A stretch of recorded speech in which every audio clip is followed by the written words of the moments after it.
Hello and welcome to Gupshup or Kutsik. Gupshup or Kutsik is my way of saying thank you to few people who have inspired me in my journey of life. Well, today is a very special day because today is the last episode of Gupshup or Kutsik. Today is the 20th episode and I have showcased and brought before you 20 people. Either they have been my mentors or they have inspired me in my journey of life. Thank you for supporting me throughout the series, liking, commenting, and sharing your views also. And each time I have improved through your comments. Thank you, Dil se, for that. Now, today's guest is somebody. अच्छा, उससे पहले मैं बात करती हूँ that why I get inspired from her. Two important things, apart from the work she does, well and good, but two important things, and that's where I get really inspired. One, she's very, very grounded. I have met her personally a couple of times. I have spoken to her. I've connected online. We have shared dials for panel discussions. I found her very grounded, very open to connect with people and there to support and help. I have seen her supporting so many people on earth, and I really love that. Two, she's always smiling. She's always ready with her lovely 90 bulb ka smile. And you know, that is very inspiring because everybody has some or the other issues in personal life.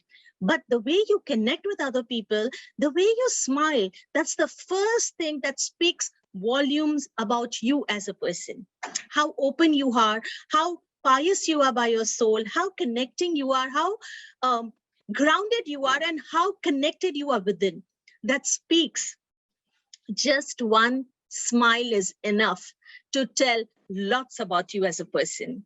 And that's where this lady really inspires me. Now, let me give you a formal introduction about her, and then I'll invite her.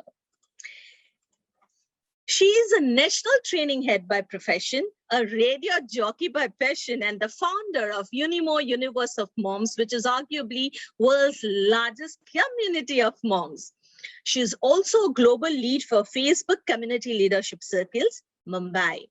She's a mom of twin boys, and her work is primarily around her own vertical, Unimo Freedom Fighters, through which she drives change on ground level.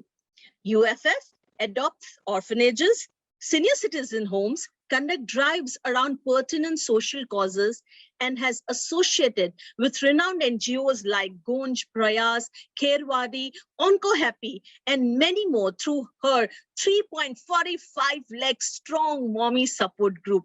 Isn't it big?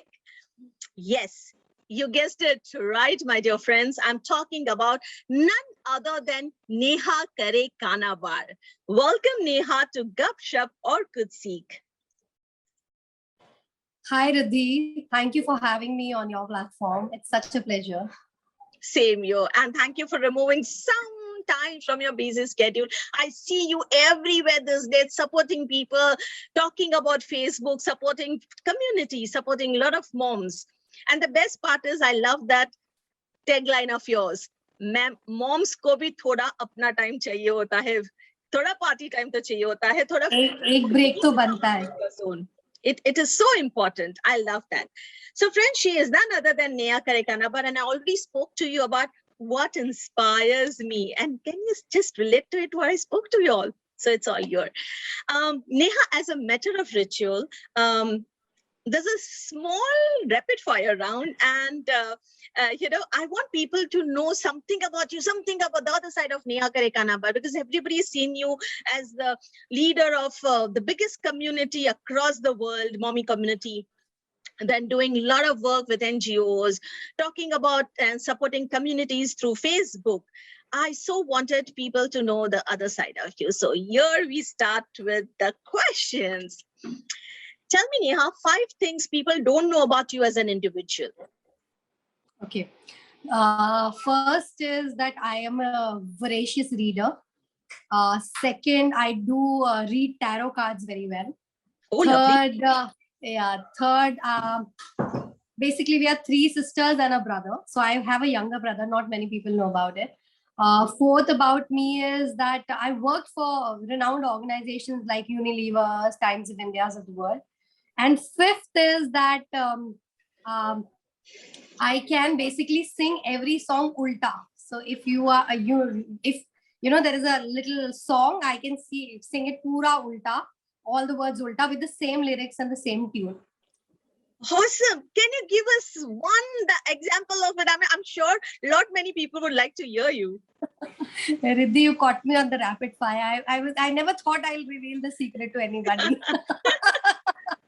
Okay, so I will try to sing a song which is a rage now also, and it was a rage during our time, which was the pop music, Hindi pop music, Hawa Hawa, which is a very fast song. So I will try to do that one. So I think you all know the lyrics. The real song is Hawa Hawa, eh Hawa, khushboo luta de, kahan khuli zulf bata de. And how I sing it, Waha Waha, oh Waha, bush khutalu de. हक लिखू हो लिखू fail जूता बदे राजा कोज मुता बदे राजा कोज मुता बदे मैं से सुलंगुमा रयाल लामी दे रदाल दी लामी दे रदाल दी लामी दे.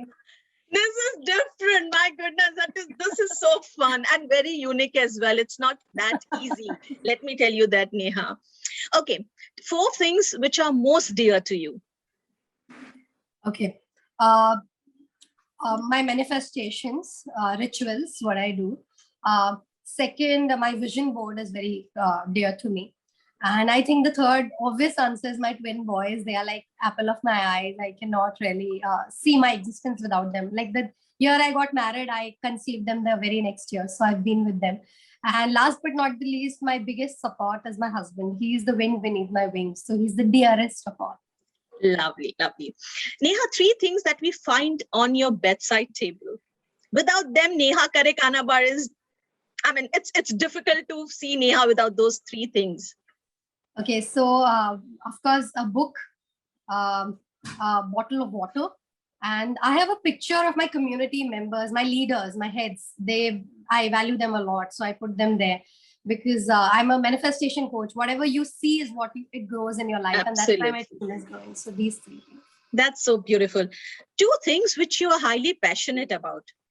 One, I'm very passionate about community building. Per se, I personally believe that every individual can, offer something to the community. And when you create a community, you bring your vision, your passion to the forefront and inspire more people. So I'm very passionate about community building. Second, of course, I'm very passionate about manifestation. I'm a believer and I believe in the magic of believing. So those reading about manifestation, researching, upskilling my skills, certification, everything around manifestation. Lovely, lovely. One thing which you always wanted to do, Neha, and you have not been able to do so far. Okay, I wanted to learn how to fly a plane, some limited hours of training, what you do to become a pilot so that you can officially fly a plane. I want to do that. I've not done it till now, but I'm sure I will do it soon. Oh, lovely. Wo reh gaya hai, right? I mean, I look forward to seeing that also. Lovely, lovely. So friends, through rapid fire round, you actually know a person in and out. And I'm sure you got to know so many things about Neha because she's somebody who I always found her very, very transparent. There's what she thinks, she feels, she is just there doing all that work she believes in. So that's so beautiful. Neha, tell me one thing. Now coming to some serious conversations and discussions. One thing is, I just wanted to understand what gives you that josh to wake up every morning?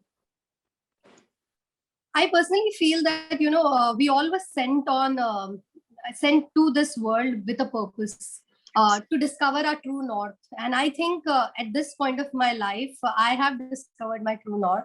And that's what gives me an inspiration to get up. Because if you love what you're doing, you don't feel like you're working. You're so engaged and involved and you look forward to your work every day.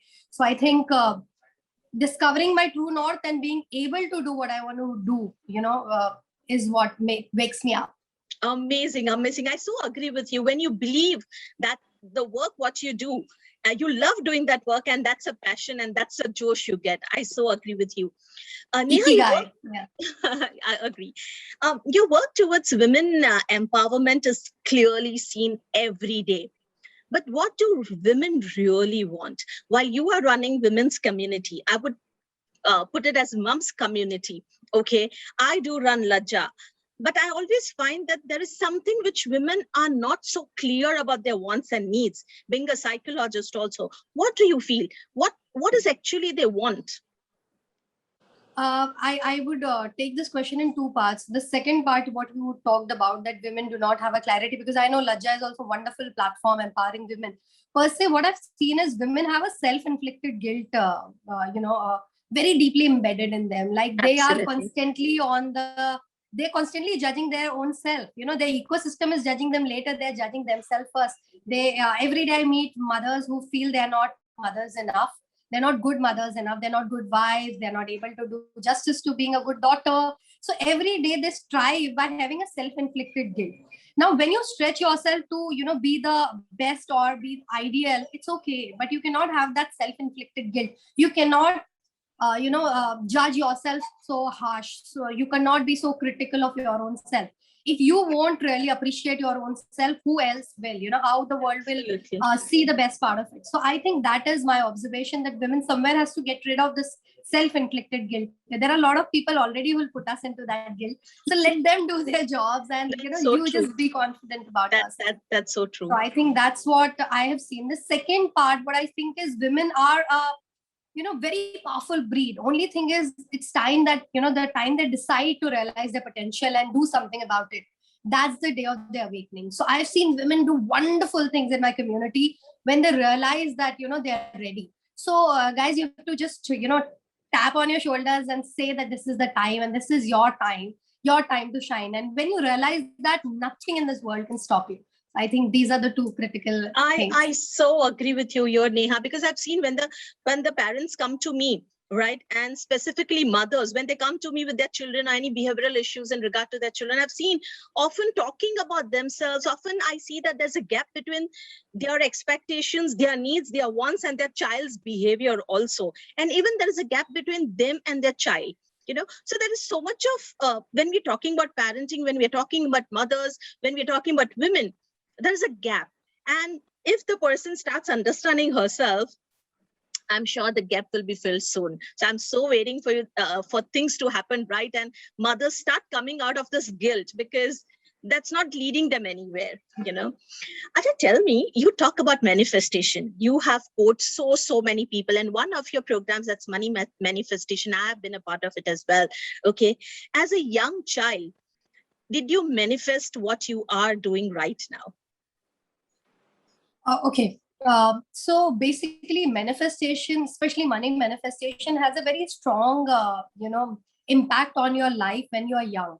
Because when you have young, impressionable mind, like Riddhi, you are expert there. You know that people who have gone through trauma in their childhood still have that impression on them, and they behave in a certain fashion because of that impression. Similarly, how we behave with money, like our relationship with money, is also formed long back in our childhood. Looking at our elders in the house, the decisions they make around money, the relationship they have around money, the conversations they do around money, that's what stays on our mind. So that's called money story in the terms of money manifestation.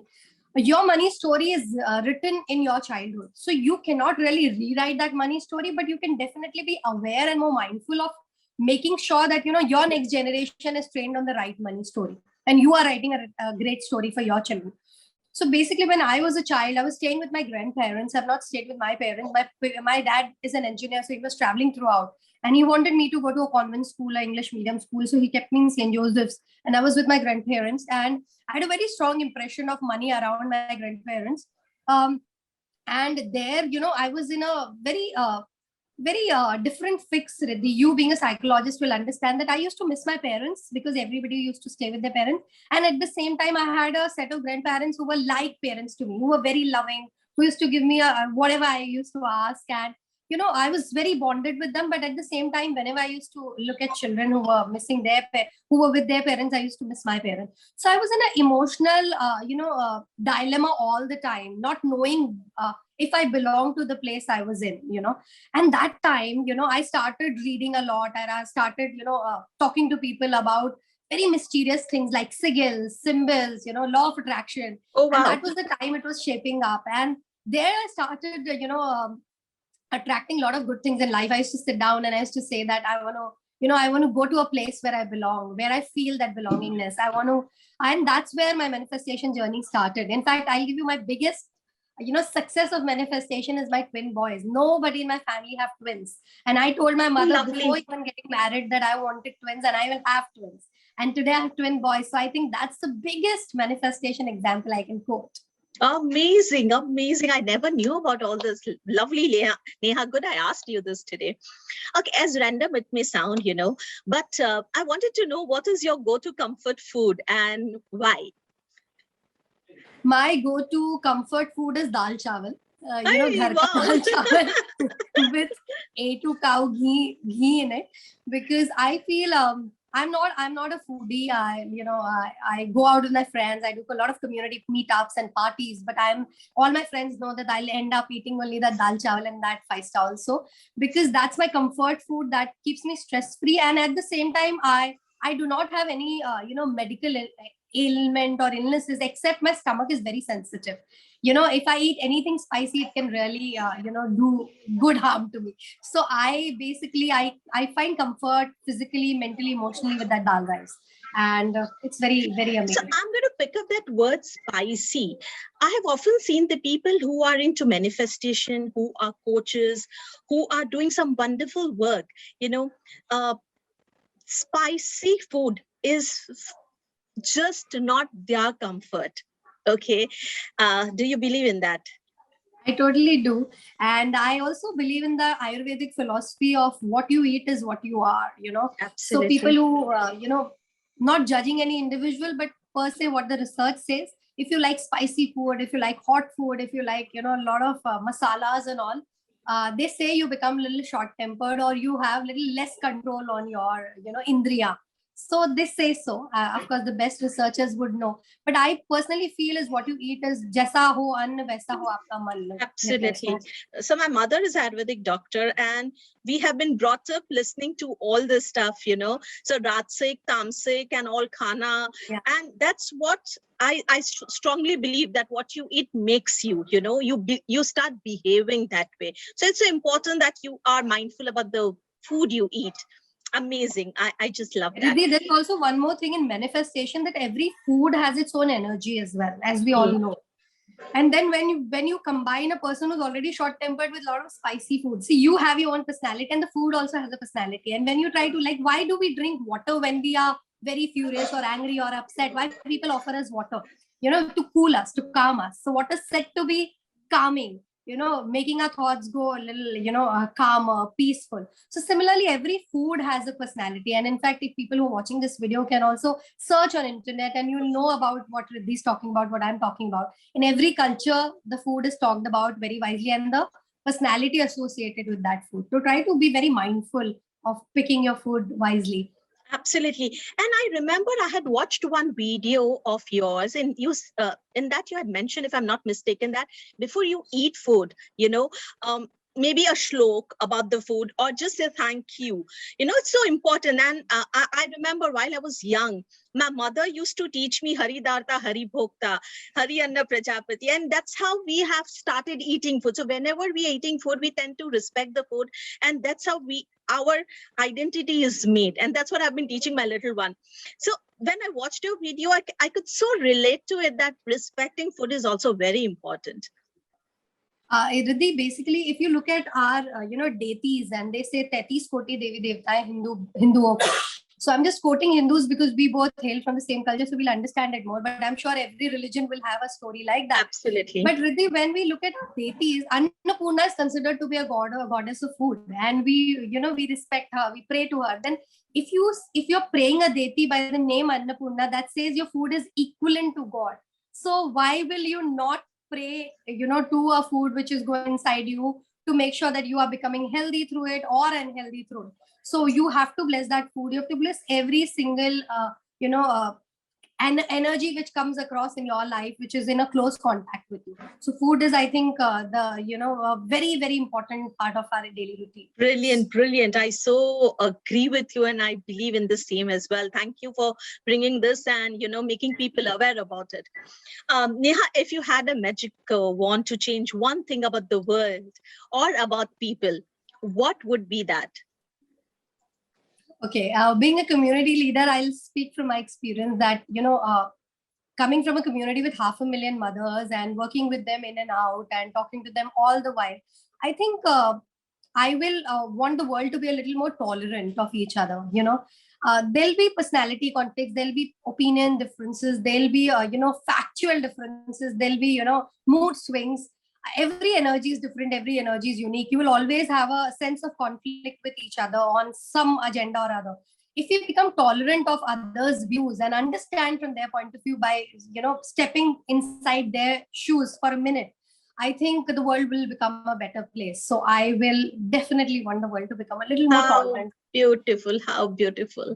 I mean, Neha, I was telling you that today is the last episode, and I always thought, I started with Shweta Shalini ma'am, and I always thought that whenever I was discussing about the things, I always thought that, okay, aisa ho ki those strong women, I have known personally, one is Shweta Shalini ma'am and one is you. I think ek se mujhe start karna hai, ek se mujhe end karna hai, and actually that has happened. Probably somewhere I must have manifested. So thank you so much for spending some time and coming as a guest at on Gupshup or Kuch Seek and making it so interesting. I just love discussing things with you today. Got to know so many things about you, and I'm sure a lot of viewers also would love listening to you. So friends, that's Neha Karekanaba for you. I'm going to put her social media handles, her YouTube channel in the comment section. Please follow her.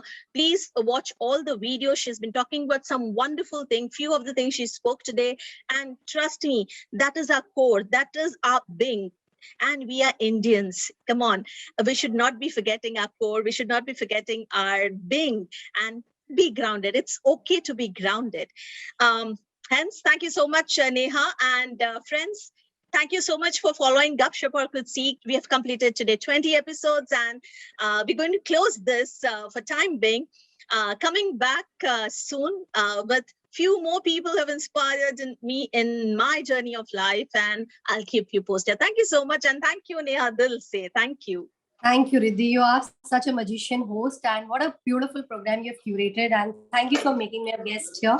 And it was wonderful talking to you as always. Thank you.